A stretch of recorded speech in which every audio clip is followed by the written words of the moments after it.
बारामतीची पोटनिवडणूक लागली होती आणि या पोटनिवडणुकीच्या रिंगणामध्ये या ठिकाणी ओबीसी नेते प्राध्यापक लक्ष्मण हाके सर होते.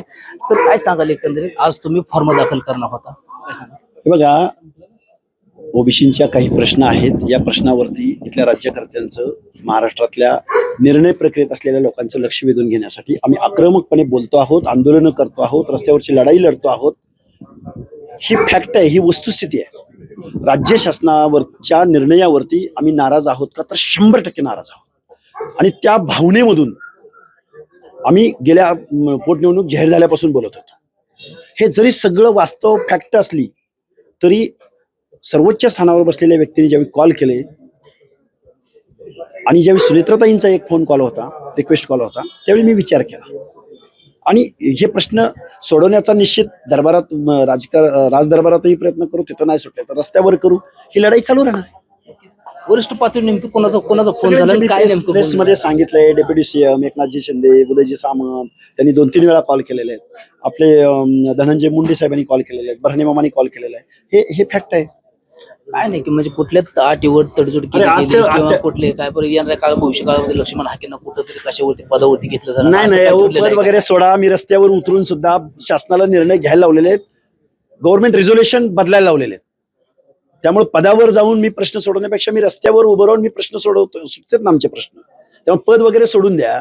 विषय हा आहे की आम्ही आंदोलक आहोत, आम्ही स्पेस भरून काढत आहोत, सर्वसामान्यांचे प्रश्न सोडवण्याच्या दृष्टीने काम करत आहोत. कधी आंदोलनानं प्रश्न सुटतात, कधी एखाद्या फोन कॉलवर पण सुटू शकतात ना.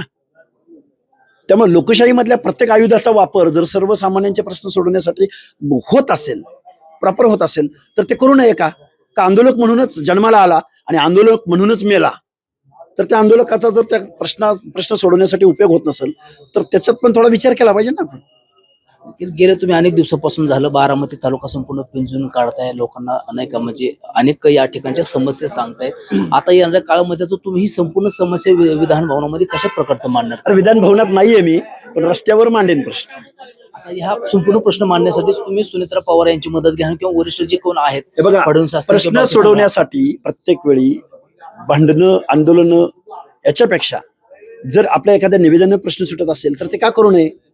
आपलं अंतिम हेतू, ध्येय काय असतं की त्याला न्याय मिळवून देणं.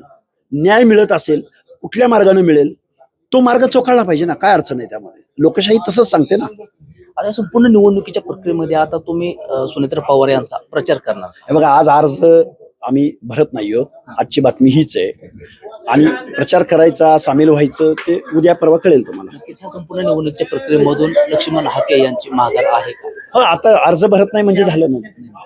नक्कीच आज या ठिकाणी आपण जर पाहिलं तर हे होते ओबीसी नेते प्राध्यापक लक्ष्मण हाके. हे खरं तर बारामतीच्या पोटनिवडणुकीतून आज बाहेर पडलेले आहेत. हे उमेदवार अर्ज दाखल करणार अशा शब्दांमध्ये त्यांनी या ठिकाणी स्पष्ट सांगितलेलं आहे. सुंदर कुसाळकर, LS मराठी, बारामती.